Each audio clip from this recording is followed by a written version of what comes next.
وأنزل الفرقان إن الذين كفروا بآيات الله لهم عذاب شديد والله عزيز ذو انتقام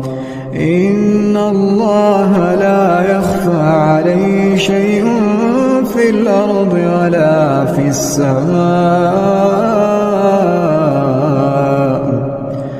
هو الذي يصوركم في الأرحام كيف يشاء لا إله إلا هو العزيز الحكيم